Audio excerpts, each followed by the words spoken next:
Mechuduga Gudiseko Olma keke seko gute akame sidagatare gara Olma keke seko gute akame sidagatare gara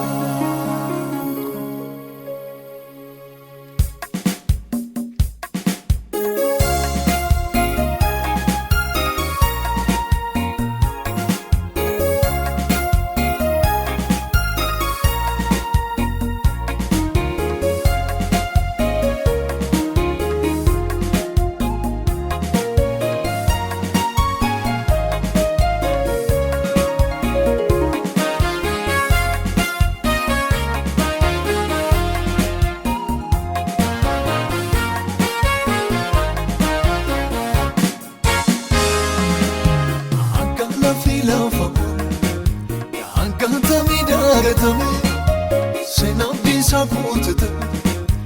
Nerme kusinarfa Nintawti trisa Jedisi taniro nafsi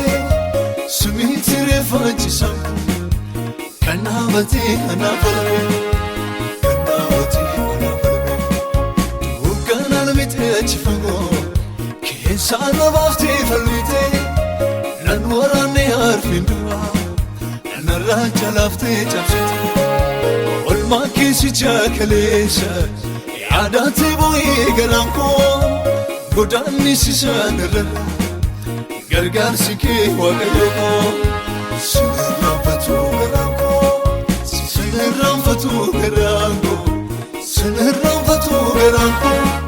Sinirramfatu garanko Sinirramfatu garanko Sinirramfatu garanko Sinirramfatu garanko Sinirramfatu garanko Sinirramfatu garanko Sinirramfatu garanko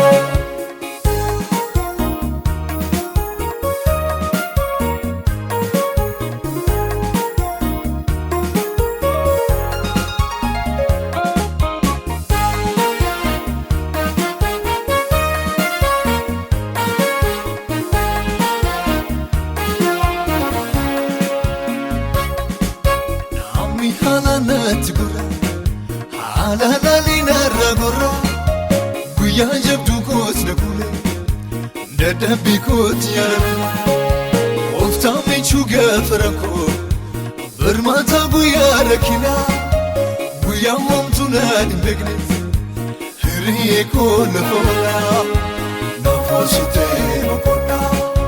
Nita ilalandu kinaye Asila ladis mergako Ali narkamu chuchate Hikamu nabe falako Salvi nafsuwa nijete Waqarrar gite gabuko Labsi landidikte Nafaresite waiko Sinirramfatu garanko Sinirramfatu garanko Sinirramfatu garanko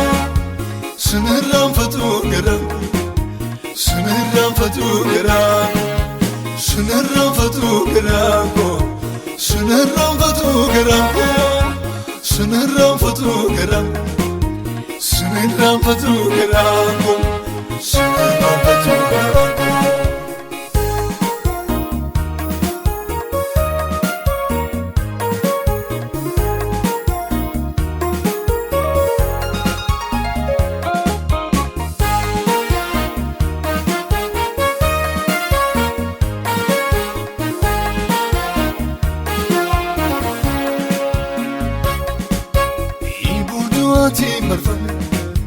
Yemun muwadi kubako Yabaluk sayir kisa Sikabe no chika Tumi simdeden sasarpe Debiti gote yetako Setan ningado deboy Atin aftana kodako Sinirramfatu garanko Olam tu kisanjrane Sente nawamde makako Godantu gajela dufte نبربادي فالمطاقو جاتي كيساول نكافته جنبي ستي موغليكو عاكمي سداقتو يا دنو جراكسو سنرفتو غراكو سنرفتو غراكو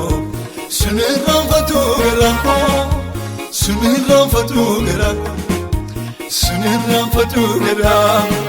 سنرفتو غراكو سنرفتو غراكو سنرفتو غراكو سنرفتو غراكو سنرفتو غراكو